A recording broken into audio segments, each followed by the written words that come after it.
Imagine this. You get paid on Friday. You tell yourself, this time will be different.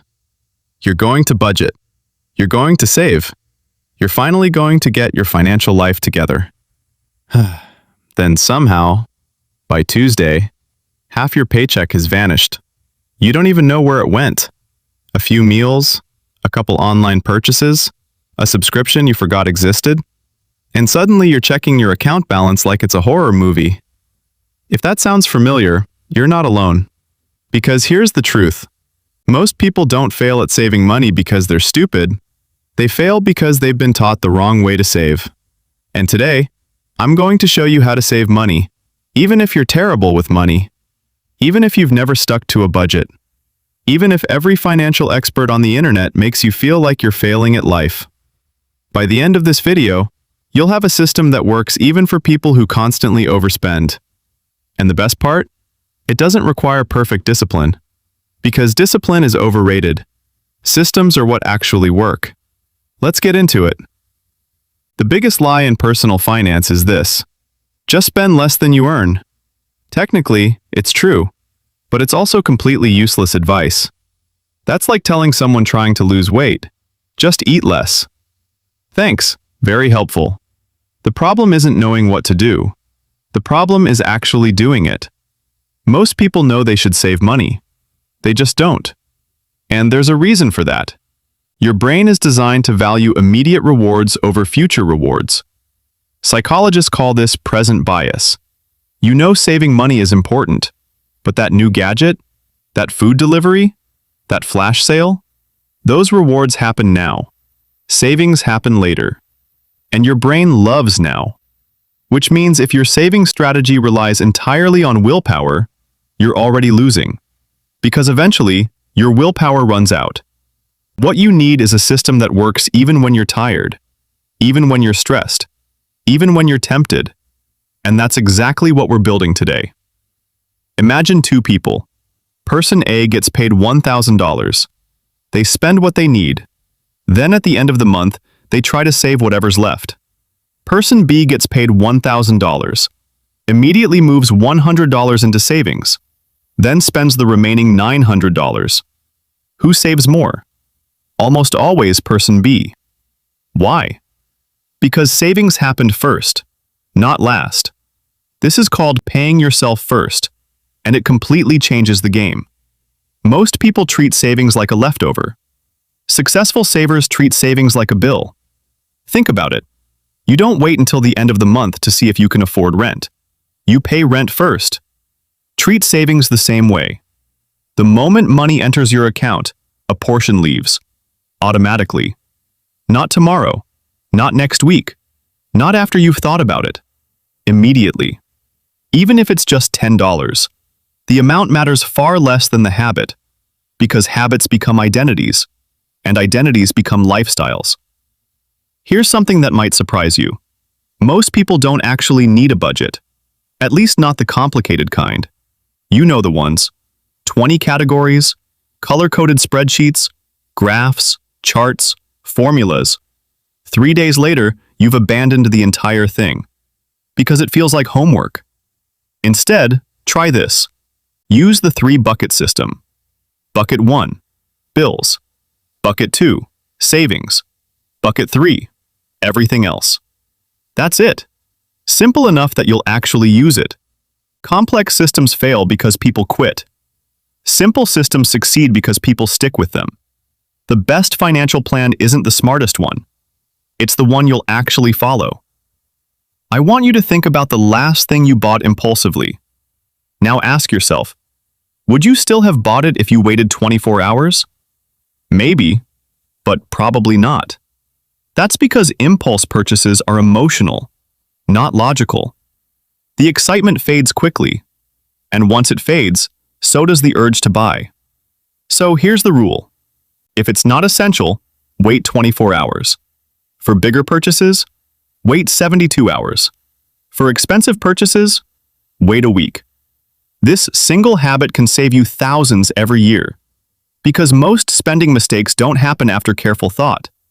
They happen during moments of excitement. Delay creates clarity, and clarity protects your wallet. Here's a strange fact. People are surprisingly good at adapting. If you earn $2,000 a month and spend $2,000, that feels normal. If you earn $2,000 but only see $1,800 because $200 went into savings first, that eventually feels normal too. You adapt. That's why automatic saving works so well. The less you see the money, the less likely you are to spend it. Out of sight, out of mind. Many people think saving requires constant self-control, but the best savers often remove self-control from the equation entirely. They automate everything, because automation beats motivation, every single time. One reason people quit saving is because they start too aggressively. They decide, I'm saving 50% of my income. 3 weeks later, they're miserable. Then they quit. Then they save nothing. A smaller plan that lasts is better than a perfect plan that dies. Start embarrassingly small. $5, $10, $20, whatever feels easy, because consistency beats intensity. Think of saving like going to the gym. One workout won't change your life. Hundreds of workouts will. The same is true for money. Small amounts, repeated consistently, become large amounts. Let's say you get a raise. Good news, right? Not always, because something strange happens. You earn more. Then somehow, you spend more. Better phone, better clothes, more takeout, more subscriptions, more everything. And suddenly, you're making twice as much money, but still feel broke. This is called lifestyle inflation, and it's one of the biggest reasons people never build wealth.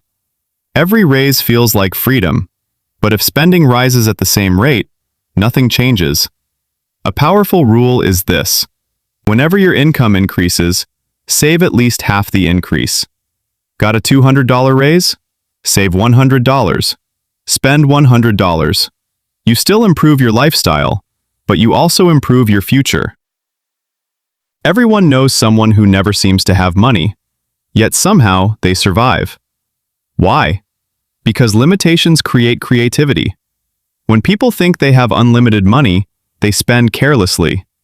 When they think money is limited, they become selective. So try this. Create artificial scarcity. Set a weekly spending amount. When it's gone, it's gone. No exceptions. Your brain starts prioritizing. You'll be shocked how many purchases suddenly stop feeling important. Constraints are powerful. Sometimes the easiest way to save money is simply giving yourself fewer opportunities to spend it. Let's do a quick experiment. Without checking, can you name every subscription you're paying for? Most people can't. And that's exactly why subscriptions are dangerous. They're designed to disappear into the background. $10 here, $15 there, $20 somewhere else. Individually, they seem harmless. Collectively, they're draining hundreds of dollars every year.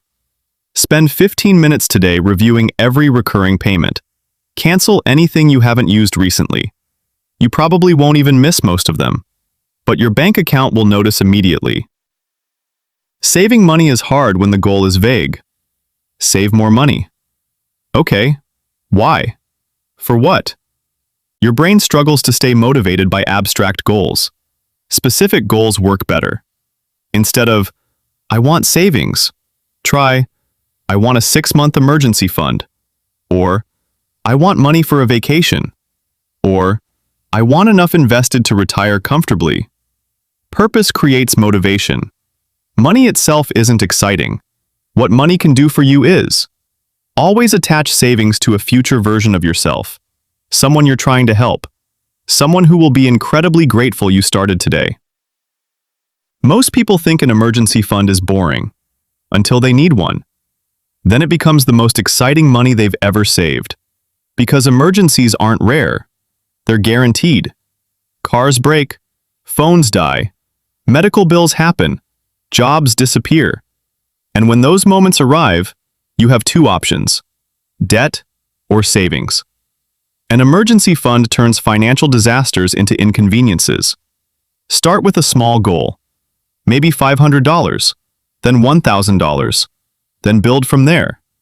Progress matters more than perfection. Here's the secret. Saving money isn't really about money. It's about reducing stress, creating options, buying freedom.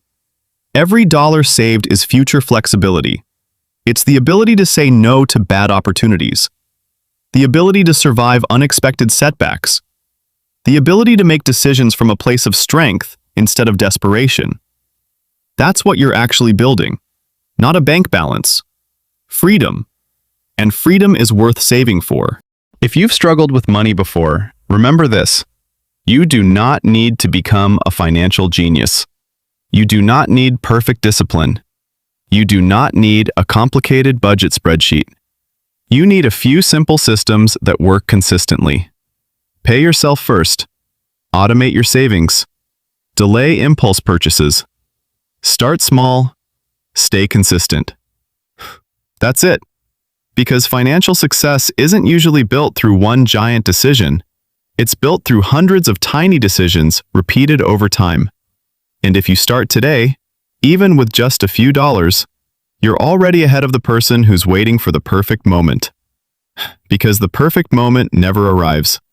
The best time to start saving money was years ago. The second best time is today. And your future self will thank you for it.